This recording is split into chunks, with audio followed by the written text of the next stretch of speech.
should start.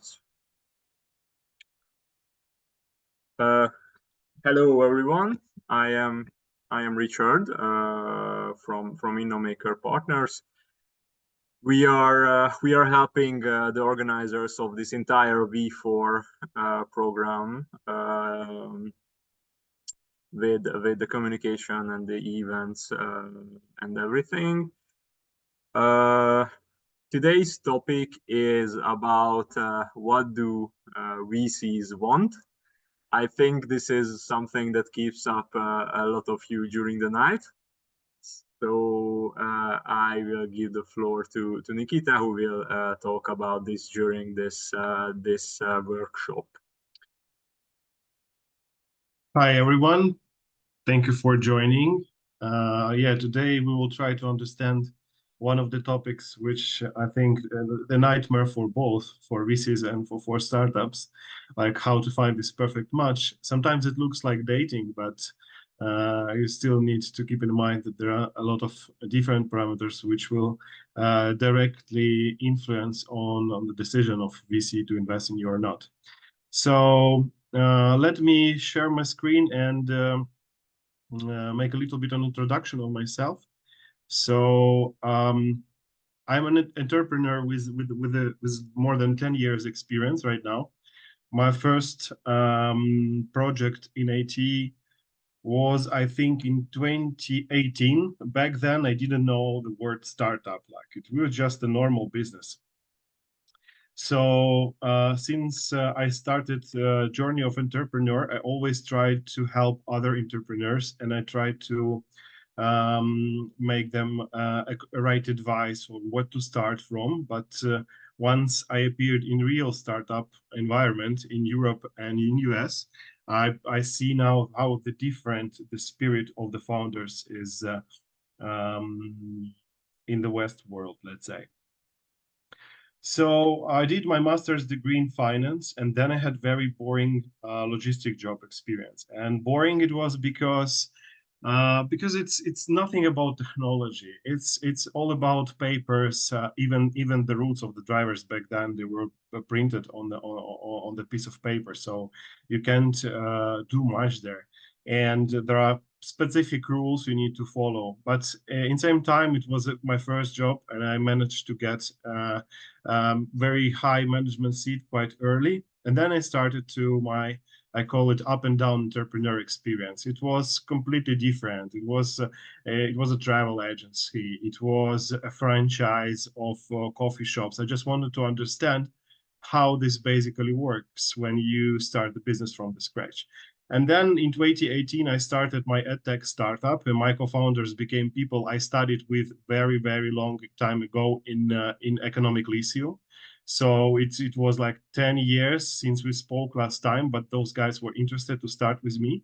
So we invested like around €1 million and established online education for kids in Ukraine who wants to study programming, covering ages between 5 and 17 years old. And within 2 years, we grew to 20,000 monthly paying customers, being not the first player on the market. The competition was very high. And then after COVID, after everything switched only to online, I decided to make an exit. Then I just tried to have fun, to see how my experience could be relevant for different IT startups. We started with the guys in Kiev, food delivery, being, I think, not even in the first 10 companies on the market. So we had Bolt, Glovo, Uber, it's like all the big players there. But still, we had started the product, and we reached to 10,000 users quite fast.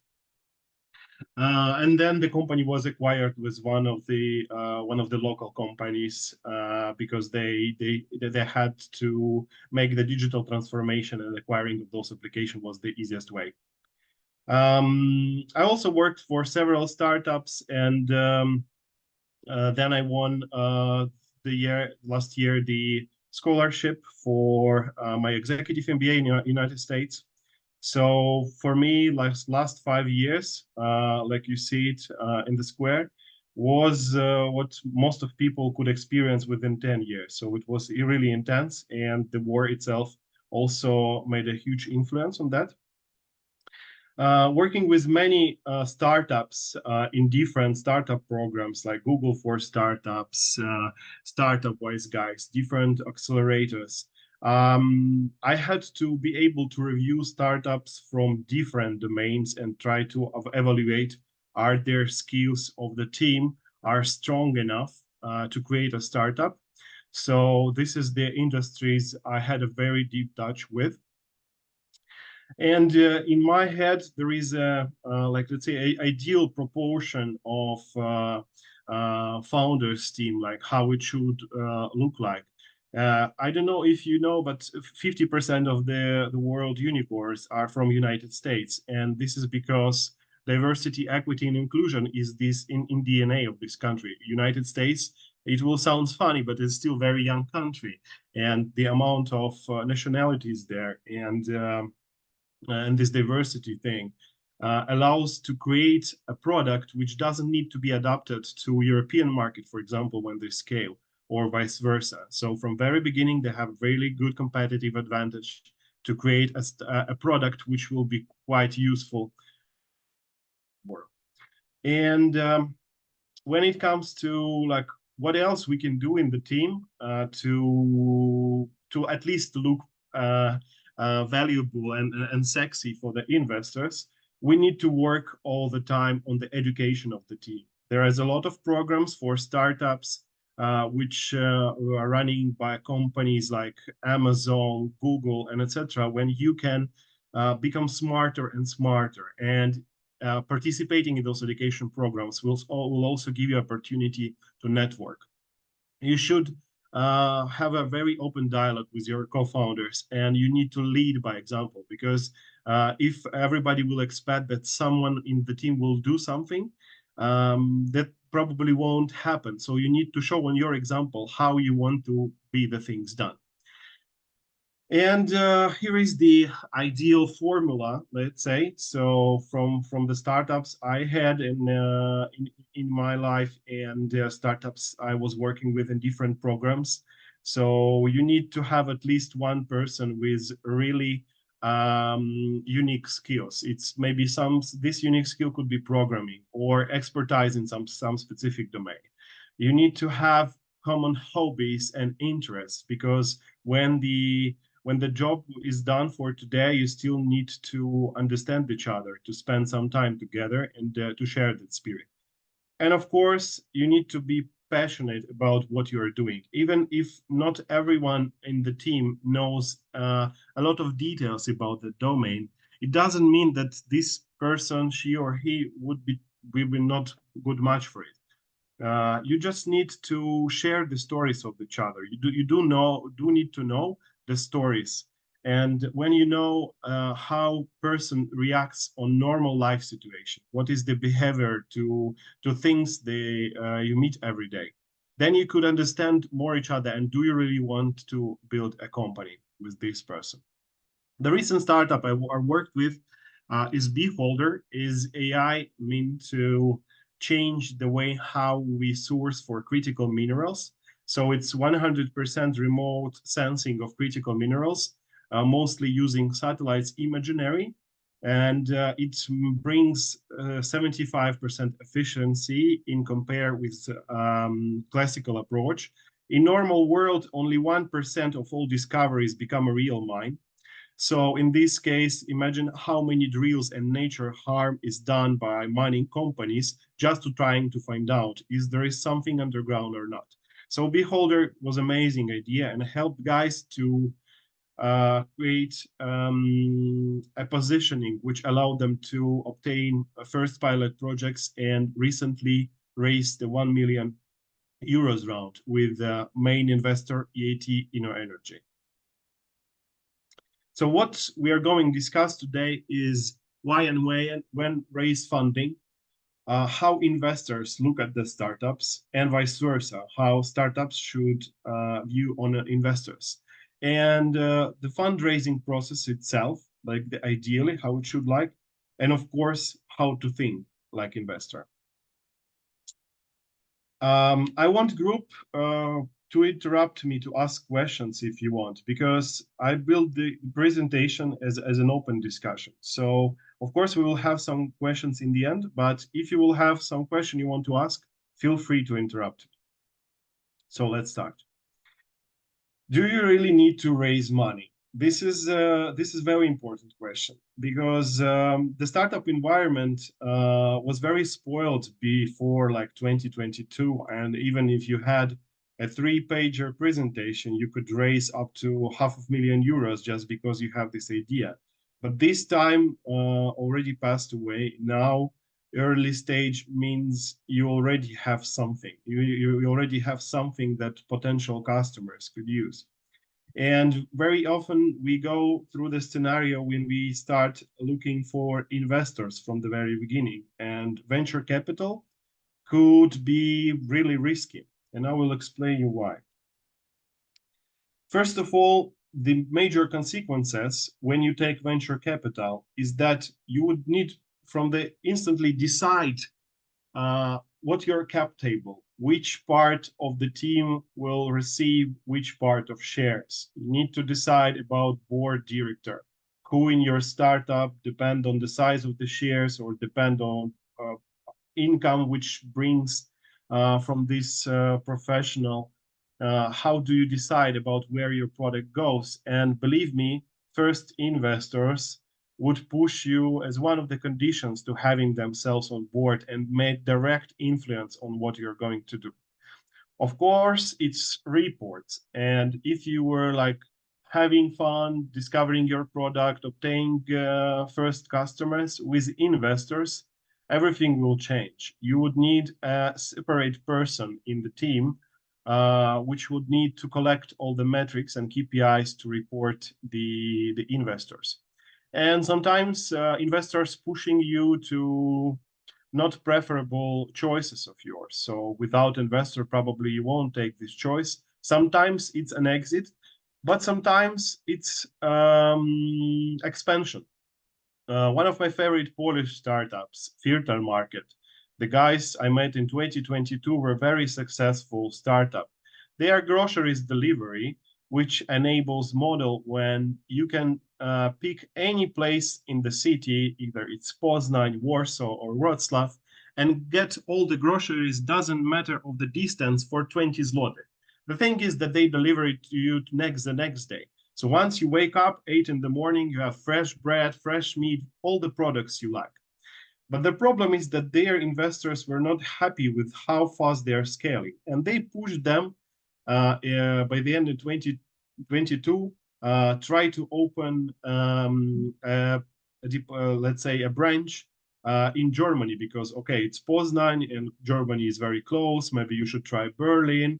We need you to expand, and etc. And then they opened the Berlin, and within 8 months, they spent so much money that they had not only to close German operation, but also close most of the cities in Poland, which were very successful, just to be able to survive on the market. And right now, V4-Market is available only in Poznan.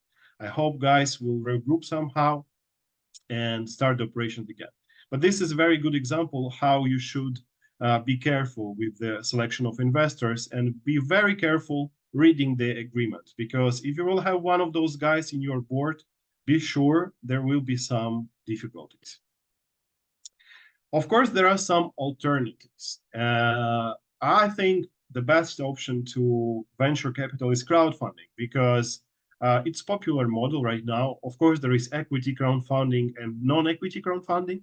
The good example of non-equity crowdfunding, for example, some local football team for a small town, they have some budget problems, and the locals are the best people to support this team, and then they open a small fundraise for crowdfunding and solve their problems. But crowdfunding could be very good for investments as well, especially when you're targeting a specific group of people. Like sometimes your investors are professionals of the industry who know better than classical venture capitalists that your problem you are solving for a specific region or for a specific group of people is not that obvious for venture capital. So crowdfunding is a good option. The one thing that Since October 2023, all the platforms who did crowdfunding in European Union need to have a license. And now not many of them obtained the license yet, so you need to be careful if you are raising on, let's say, legal platform or not. The grant funding is very good option, especially in Eastern Europe, because venture capitalists here, when they raise their funds, they rely on European Union money. That's why in competition with them, there is a lot of accelerators which are delivering KPIs of European Union with different programs. And grant funding is what you can really rely on if you're establishing company in Poland, for example. There are 3-4 programs a year for your specific domain, which allow you to raise up to maybe 200,000 euros as a grant, so you're not losing part of your company. There is also bootstrapping, and bootstrapping means you're not raising money, you're not paying yourself a salary, of course, because you're not earning money yet. But there is a certain point of time when you need to bootstrap when you have nothing to show yet to the investors, like when you are able with your own skills or friends or your friends or members of your team to create some product. So, but bootstrapping is not the process which you can and should take long. So for me, like bootstrapping more than 1 year brings you to no way direction. And of course, there is another role, financial instruments. So starting with bank loans when your startup is quite obvious and you basically creating something and you have already clients who want to buy it, bank loans could be an option. But there's also subsidized, especially when you're working in, let's say, agri-tech sector. And again, well, the way how you're working on your product is really calculatable. They could really understand how much items you would produce and etc. There is also factoring, which is quite close, similar to subsidized, but with factoring you could win, I don't know, maybe 1 month for yourself. So some financial institution will pay for your bills, and then you will pay money back. And of course, with the customers and with partners, you can negotiate payment terms. But I think this is not the classical approach of the startup to use those financial instruments. So when to start to fundraising? There is no a good answer for it. If you combine together like 200 answers and we'll try to make an average, the average is you need to fundraise all the time. You need to fundraise all the time, even if you are not currently fundraising. That means you don't need money right now. You do need to establish more and more connections with the investor, because once you would need money on your account, usually you have this short period of time when you need it to be done. The best time to fundraise is when your traction is increasing. Your traction is increasing and there is a trend that it will be increasing, because if you will show your materials and your company to investors when the scale is dropping down, that means there are some problems. That's why you're losing money. And except of looking for new clients and change it, you are losing your energy and focus trying to fundraise at the wrong period of time. If you're an early stage startup, you don't need to wait too long to secure funding. I met a lot of guys and girls who like, okay, but we are not ready to fundraise yet. We still need to work on our presentation, or we still need to try test our MVP, or whatever is the reason.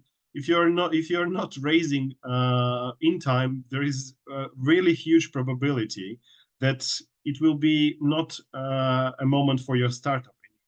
You need to be sure that the problem you're working on, your competition is really far away from your uniqueness. And once you have this unique idea, you should secure funding as soon as possible. The amount of funding should cover between 18 to 24 months of your runway. That means you will be able to pay salaries to yourself, not working for free, hire some people, get the product done, get the sales done, marketing. So you need to be very careful with the calculations because it makes no sense to raise money which will be enough for you only for 6 months. That's and then so start this journey again. You need to focus first of all on generating of cash. Of course, there should be a dedicated person in your team, which is fundraising. We will talk about it later, but please focus on generating cash. Doesn't matter. If your customer will pay you even $1 a month, it's already attraction. You are generating money. The thing is, you need some investments and then your customers will pay you $10. But the fact you are already paid $1 says a lot about your product and product market fit. You don't need to scale when you're not ready. And I showed you an example of theater market that the guys were just not ready to do that. They still had to do a lot with their operations efficiency before even to open another Polish city. I'm not talking about even Berlin, which is complicated as for me, as amount of people, traffic, etc. And one thing in focus for early stage startup is very important. It's last but not least is achieving product market fit. Your idea could be amazing on papers and very good to be pitching on the stage and raise some grant money. But if you haven't found your product market fit, the story will change. It's only a question of time when it will happen. So what do investors need? First, let's try to understand why and when do angels invest. So you probably know that there are angel investments and there is venture capital investments. The angels, they are the guys who usually invest in small tickets, but the decision how they're making about the startup could be quite fast. I know stories that the guys met investor in the cafe at lunch, and by the evening they already received money. Those guys, they are investing not into your scale. They're investing in the founders, in the team, in the idea. Like they try to find the interesting startup to invest much more earlier than VCs do. And these guys usually invest in specific verticals where they understand the business. And usually they are the guys who already exited in this vertical or they are working in the corporate from this vertical. So they could not only invest in your startup, but also open you some doors. VCs are investing in trends. So you need to have a trend that you are growing. And believe me or not, but if you made 15 sales this month and 15 sales next month, it's terrible. It's terrible metric for the VC to invest. But if you made a 1 sale, next month you made 2 sales, and the next month you made 4 sales, this is a good trend. This is the moment where VCs are interested to invest. This is what usually angels, but most likely VCs would take a look at your startup. So this is the criteria they are evaluating every time they see a new pitch deck. So first of all, it's team. This is the most valuable part of your presentation when it comes to early stage, because the idea you are working on could change into weeks. But do you have this entrepreneur spirit? Are you a person who knows how to be entrepreneur or have a huge willing to become? Do you have diversity in the team? And it's not only about gender, but also age and expertise. One of you could be a mature person. One could be young, but with very good tech skills.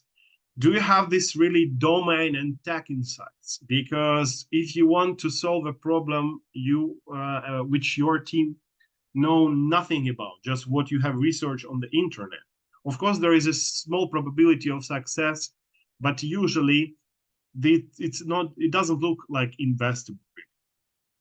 The execution power. This is the I think this is the biggest nightmare of VCs and business angels about founders from Eastern Europe. To Ukraine, Poland, Belarus, Romania, doesn't matter. The thing is, they don't believe that founders from this area could execute. We could create very nice products, but would we bring those products to product market fit? Would we, and we'll have enough capacity and power to deliver it to the market, to make the first sales? Would we be able to close investment rounds? And this is the biggest nightmare of VCs about founders from this region.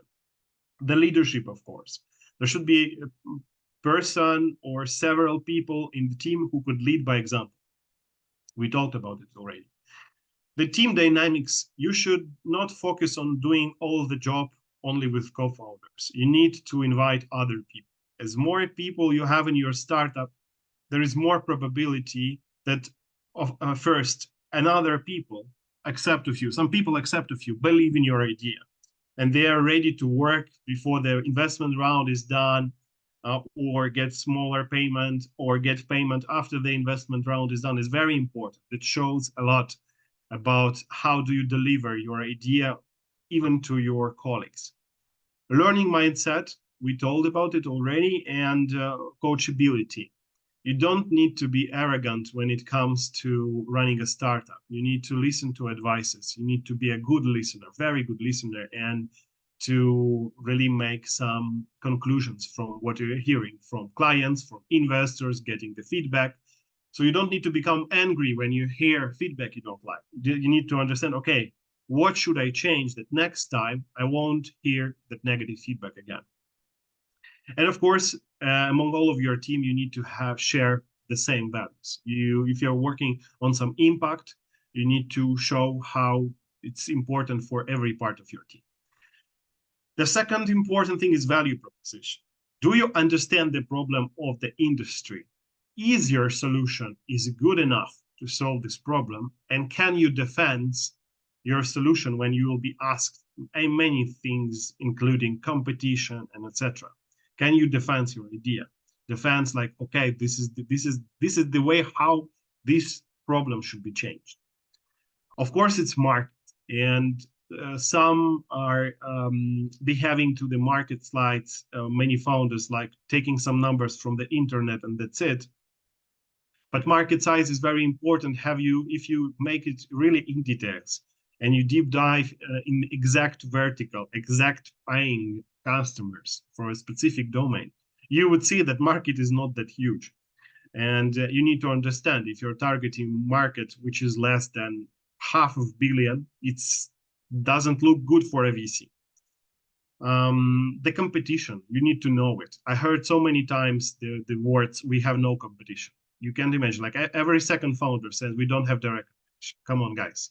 There are two options. Either you don't know how to use internet, or you don't want to know about competition and like to wear the pink glasses. Come on. There is always a competition, even if it's not direct competition. The business model. Business model is what I think for VCs is the crucial thing. When and how you're going to make money. What will be the price of the user? Would you be able to reach capital efficiency within some period of time? Usually it's a year and a half when you need to get to the capital efficiency. And ESG metrics. There is already a thing which calls ESG reporting, which is required for all startups since seed stage. And I think the criteria will approach earlier stage startups within next years as well. So how do you impact? How do you impact? Do you really like try to save the planet? Do you bring some impact to environment or society, or you're reducing the climate problems? I don't know. If you have a startup which requires manufacturing, and this manufacturing will burn CO2, like what is your impact then? And you would need to report every year with those metrics. Very important right now.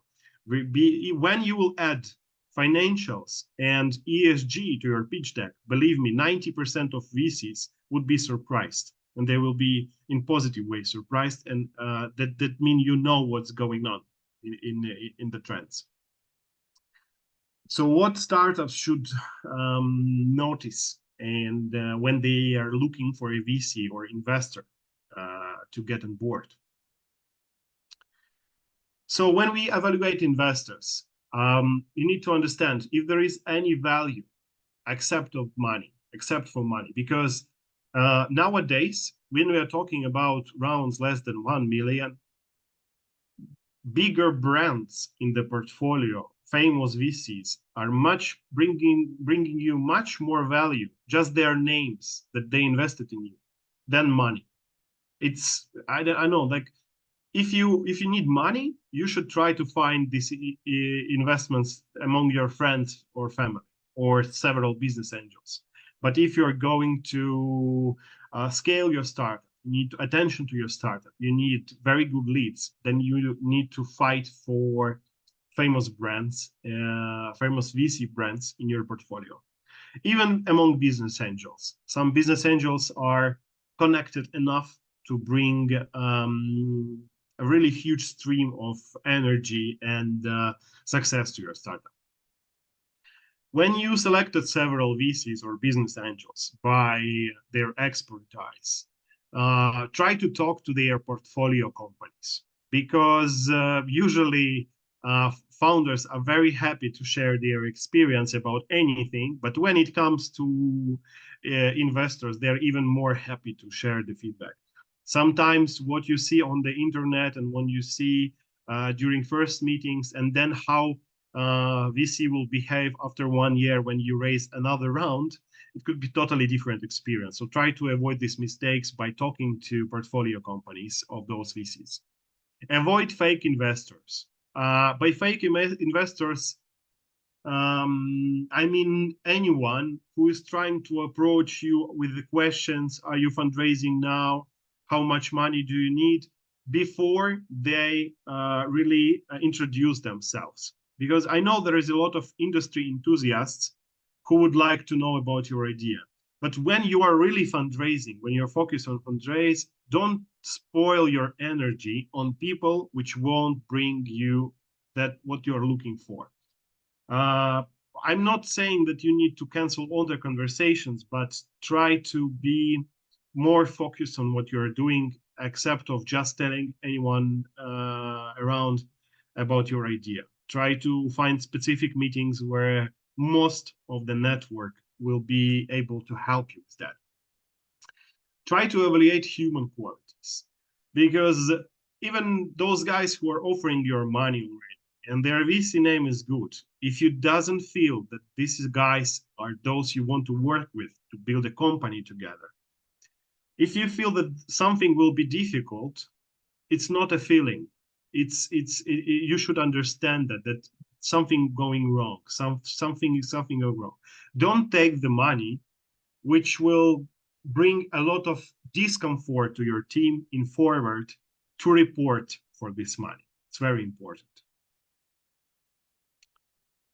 And please do it right way. So when you are fundraising, even if you have an investor who is ready to give you 10,000 euros and you need 500,000 euros, believe me or not, but this is a good sign that you already signed first 10,000 euros or 50,000 euros or 100,000 euros. It doesn't matter.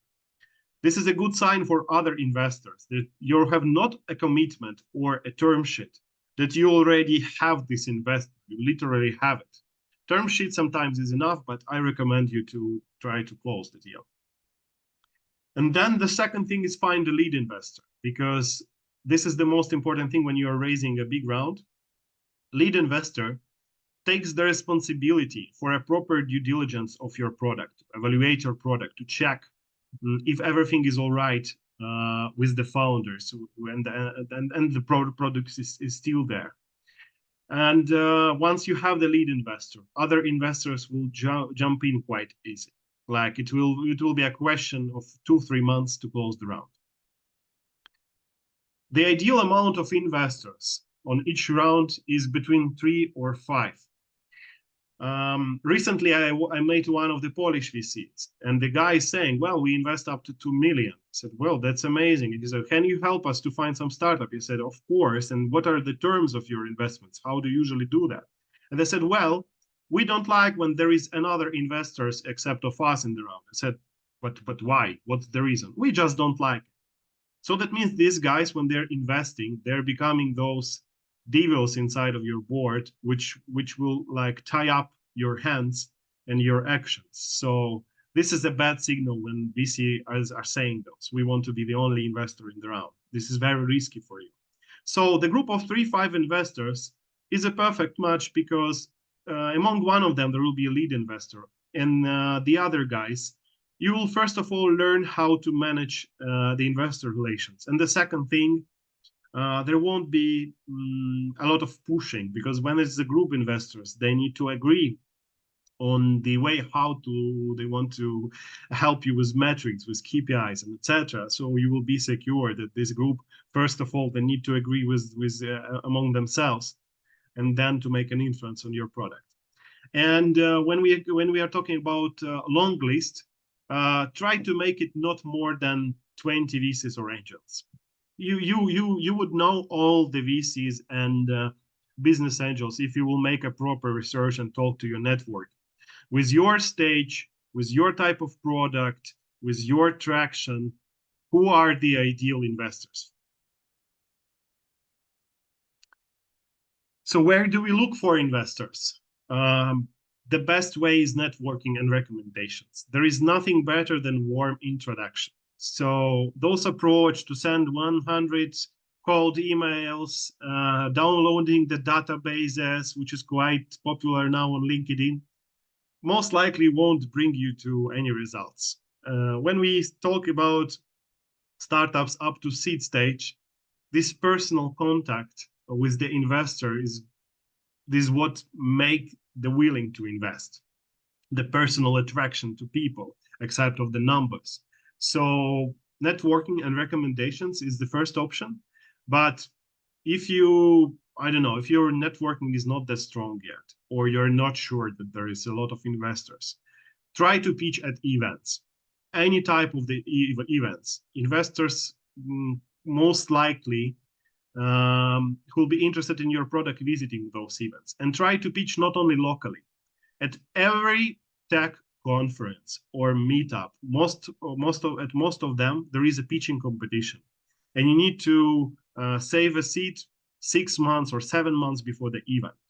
So ideally, you prepare the list of events. If we're talking about today, prepare a list of events up to the end of the year, and then make a prioritization. Which ones you need to, like 100% you need to be there, like 70% need to be there, and then register to the pitch competition. This is the best way how you can approach a lot of investors quite fast.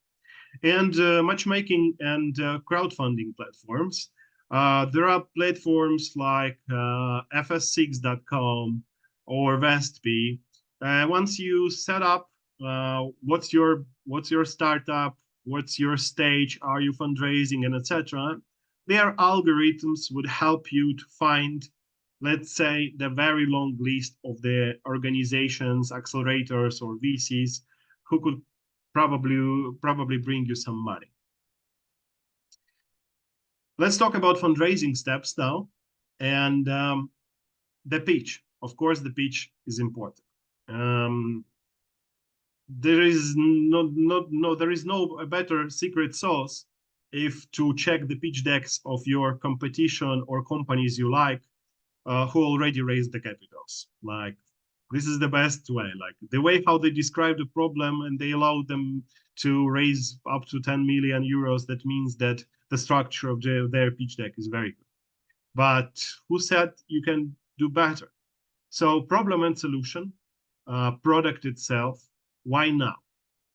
Why now is answering the question, should they really invest in your product or wait 2-3 years and invest in this domain later? Sometimes you have amazing product, but just not right in time. In 5 years, it will be amazing. But right now, there is no market for the product. So you need to explain, you need to defend the product to say, okay, this is why now. The market, the competition, which is important, we already know it, the business model, the go-to-market, how you are going to obtain the market. Because if it's a B2C product or B2B product, doesn't matter. If you say, oh, well, we will use all the classical approach, the marketing campaign, we will waste 80% of our investment round, get no leads, and then we will come back to the money. This is what investors are hearing when you say you are using classical approach. So maybe some partnership, maybe some specific connections of the founders, maybe some events. You will organize specific events when it comes to B2C project. For example, you are working on a product for developers. So how are you going to go to market? And you say, well, we will partner with the events for developers in these jurisdictions, with these companies, we'll become a sponsor. Developers will start use our tool. They know exactly what you're going to do. And who, if not you, knows better, like what is the way. The traction itself, try to show at least some traction. Even amount of downloaded white papers is already a traction. It's already like something what could be evaluated as attraction. The funding and what are you going to achieve? Not just saying like we need 2 million euros. Tell ideally with a diagram which part of the money will go to hiring more people, to the product itself, to the marketing, and what KPIs are you targeting with this money? Okay, you have this money. Where will be your product at that time? And of course, the team. We talked about it already. The tips on like the secret sauce, or let's say the ideal way how you should divide the responsibilities and the round itself. So every team member of your team should be able to pitch. Doesn't matter. Are you a co-founder or a junior manager or associate or accountant? Doesn't matter. Each person have its personal network. And why are we losing an opportunity to find new possibilities for a product by every member of our team? This is a good option to have this barbecue pitch or elevator pitch. Every person should be able to explain what the company is doing. The second thing, it's a full-time job for a CEO. If you're working somewhere on the payroll and you want to create a startup, first of all, don't say you're working anywhere. Because if CEO is not full-time working on fundraising, that's a very, very red flag. You won't see the more red color. And if you estimate, after you talk to the first investors, that you will close the round within 3 months, you should better multiply it twice or even 3 times. We secured round with Beholder March last year. The moment we received funding was mid of January this year. In March, all investors committed. It was, okay, it's done. It's done. But all happening after, the agreements, the due diligence, negotiation with other investors, making them all to sign one contract, it took almost 1 year. So be careful with that. Again, don't forget, when you're raising capital, focus on the runway, how much you're going to spend. So secure for you at least 18 months of hard working without fundraising all the time active. Try to understand what you need to achieve milestones. If you need some expensive integrations for your product to be successful, be brave to add this money into the amount you need. Because if you think that you would manage it somehow without money, it's good if you will be able to do that, but still you need to calculate.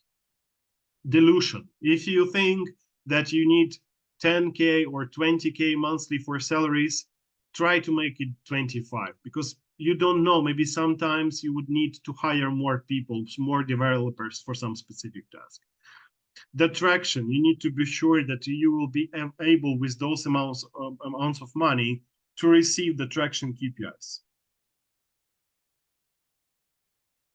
Fundraising is a classical sales process. If you are good in fundraising, you are good in sales, and vice versa. Because it's, again, lead generation. Like in sales, you collect all the leads and then you try to qualify which is warm, cold, or not for this stage, maybe postponed, and etc. Then engage those people. And by engaging, I mean warm introductions and then meeting in person.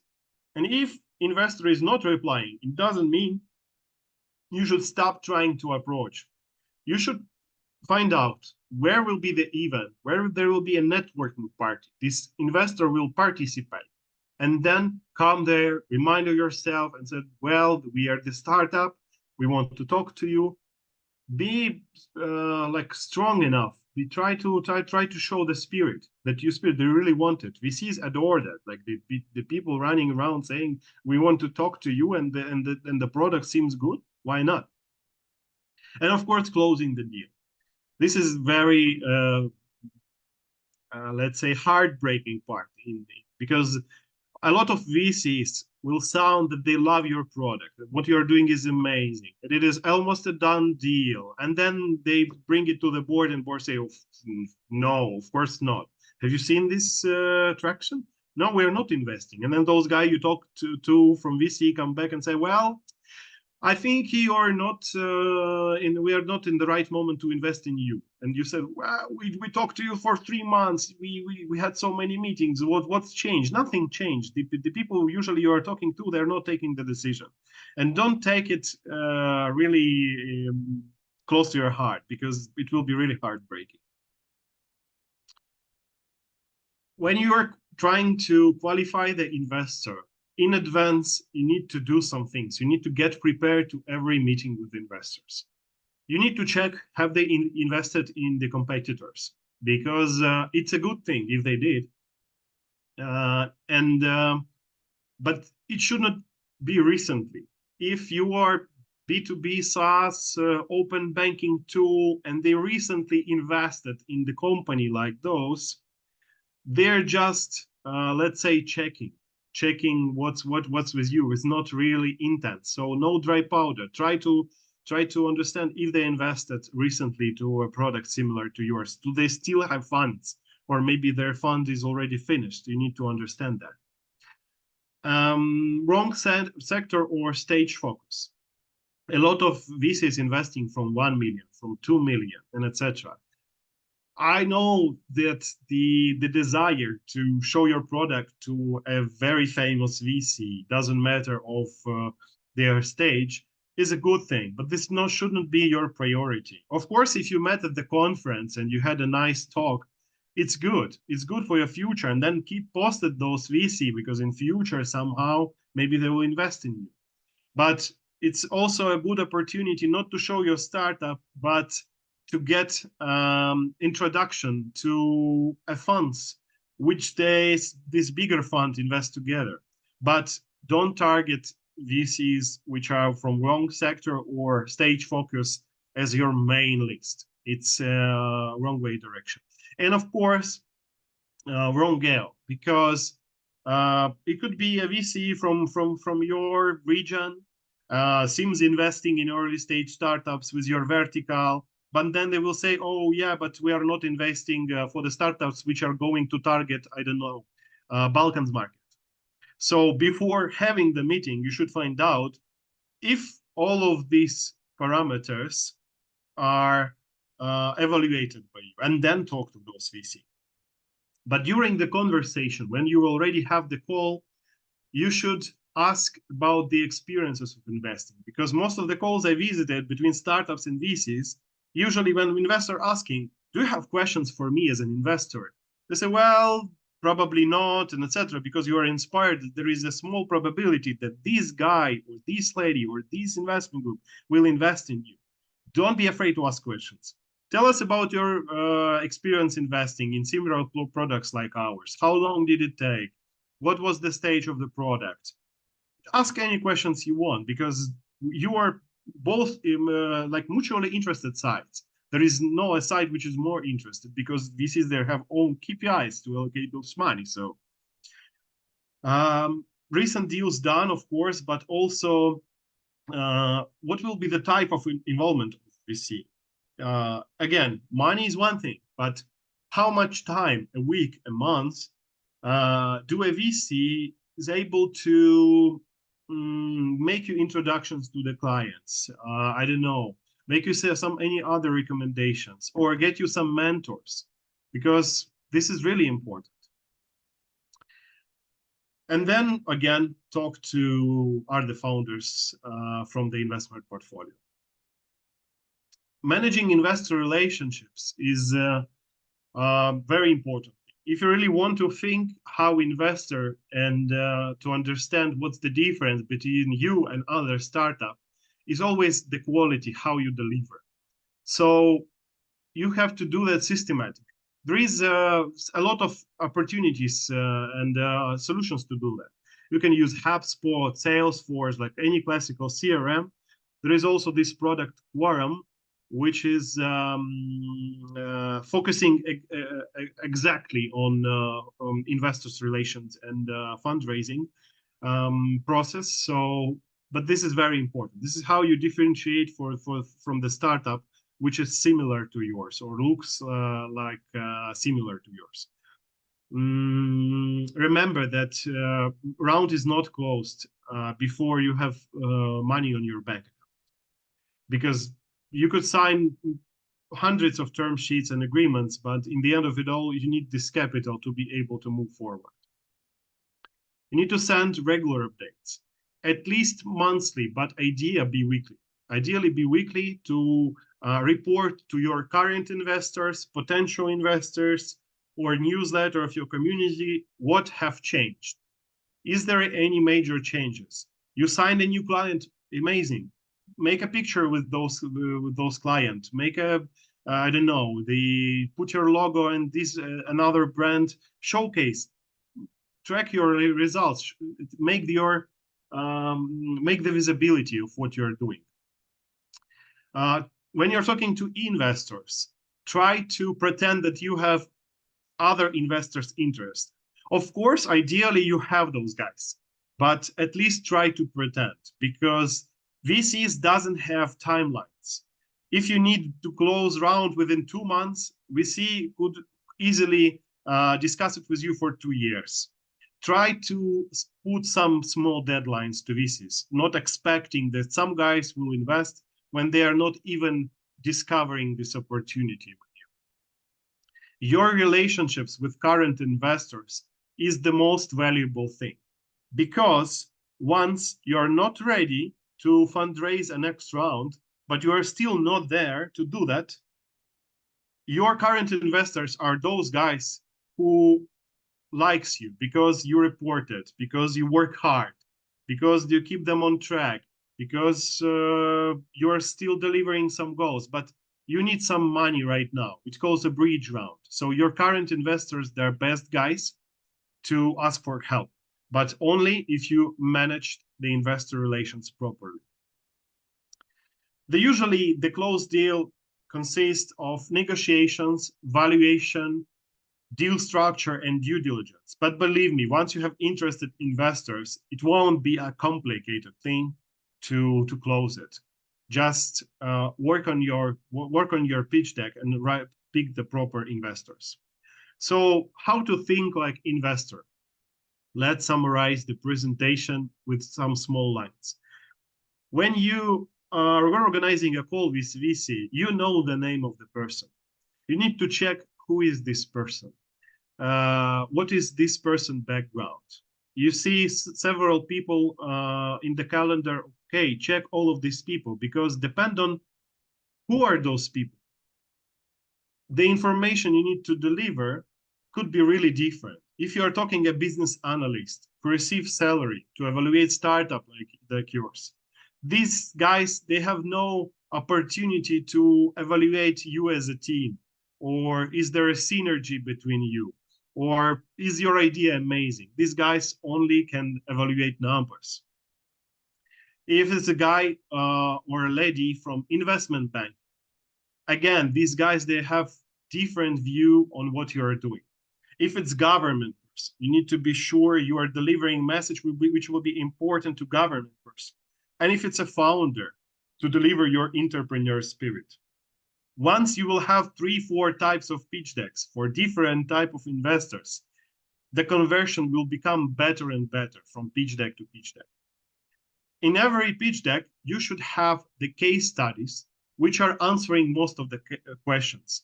If you're approaching an investor from fintech industry, try to show the case studies which will answer most of the questions. Then you will save time for something more specific.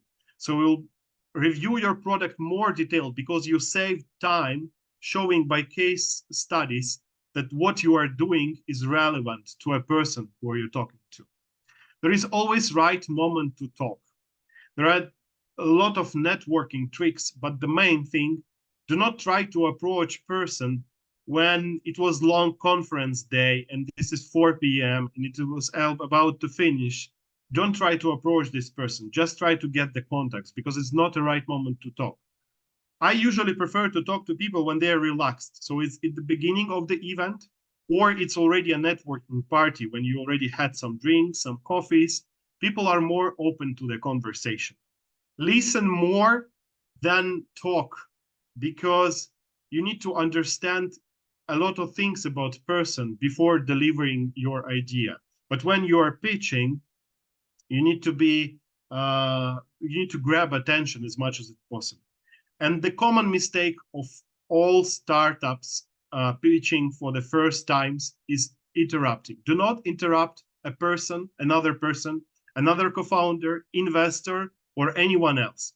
I understand that sometimes the question is obvious, but be diligent enough, be patient enough to listen to people, because as more you listen, as less mistakes you will have with your product.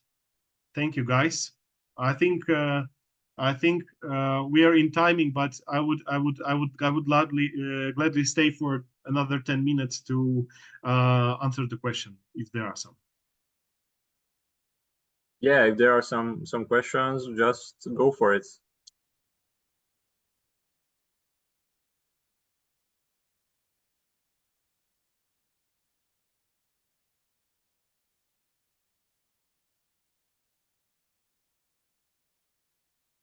Come on, guys, I don't bite. Any question, like even not about the presentation. Come on, let's talk a bit.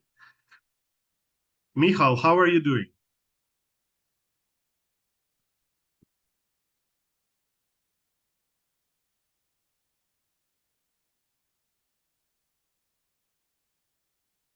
I think our crowd is very timid right now, so no worries, no worries. So, Richard, what do you say? Do you agree with me or not? Well, I'm a service provider, so I don't really interested in getting investments. Yeah, I don't really like to have a boss over me, even just. Okay. Okay. But Yeah. if you are working on your own startup, there is no boss. Yeah, but you know, having someone to tell me how to lead my company, it's like only No, my. there is always a right moment. But my advice on that: do not try to make a startup with your friends. Mm. This is the worst thing you can do. I mean, if it's just for fun, it's one thing. But if it takes it seriously, try to find the professionals you enjoy to spend time together because it's like because of their skills, because you find something unique in what they can do. Mm. Because I had this experience and not once in my life when I was doing startups with friends, and it once it will finish, it will be like sorry, a bad aftertaste. So you need to be more focused on some industry professionals or people you meet at some events, or maybe some people you worked with together for some project. It's an ideal scenario if you had some projects together, because you can understand the strong points, and then this person could be a good co-founder. The fact you have your friend for like 10 years and you have fun together drinking beers doesn't mean that the quality of work together will be same good as your friendship. Most Yeah. likely, friendship will also finish.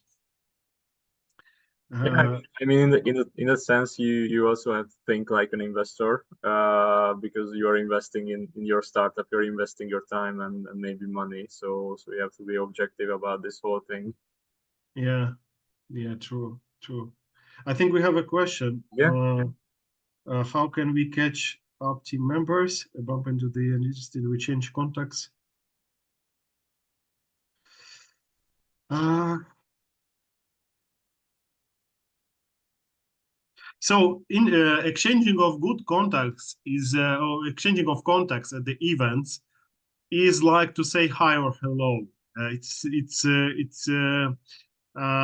most likely all people would say they're interested and what you're doing is good, like just to cheer you up.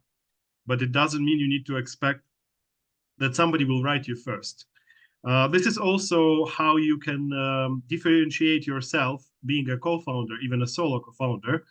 Once you promise to do something to anyone, doesn't matter. It's just your personal commitment that you promise to send some materials or you promise to text after the conference. Just sit and do that, because the people would remember that what you're promising, you're delivering. And then this person who is not an investor or a person like who could really bring an impact to your product, this person will make you an intro to an investor or your potential co-founder, just to be like really uh, delivering what you're promised. I had once experience in my life working for big automotive project, and we were of one of the software subcontractors. If you say that the email with some information will be sent tomorrow before 1 p.m., this is a rule. This is something you can change, because once email is not there at 1 p.m., the whole factory of manufacturing vehicles will stop, and 1 minute of delay costs millions. You can't just not do that. That's why it was a good school of life to learn how to deliver in what is the commitment. Of course, we are not ideal person, but when you are meeting someone at the events, it doesn't mean like that what you have discussed will happen. Most likely won't. Uh, People could promise you whatever, investors or clients, or they seem interested themselves to do that. You need to have a calculator with you to really downgrade your expectations from what you say. It's okay. It's normal.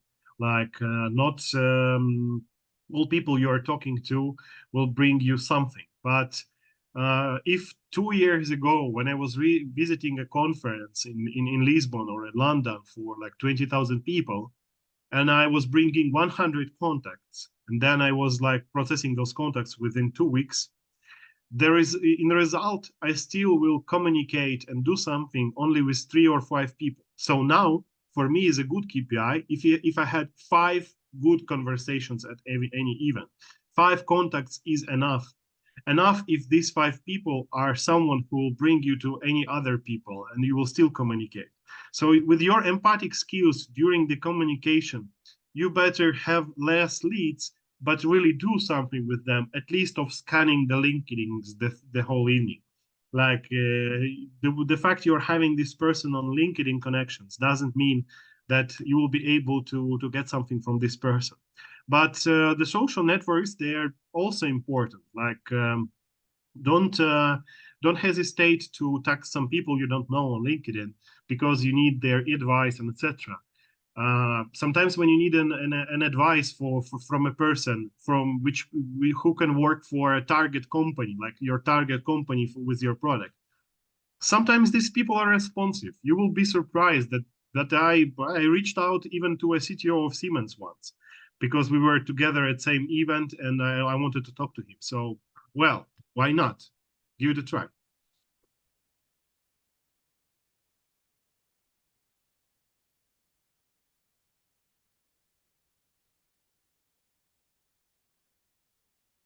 Okay, so thank you, Nikita, for this very interesting presentation and your insights. I think everybody could learn a lot from this and from you. Thank you everyone for participating. Don't forget that on Wednesday there is going to be another, and I think the last of these webinars. It's about pitching, so maybe it can build on today's topic. Yeah, thanks, guys. Thanks, Richard, for this experience. Thank you, guys, for joining. Let's keep in touch, and don't forget about Wednesday's event. Thank you, everyone. Have a nice evening. Bye-bye.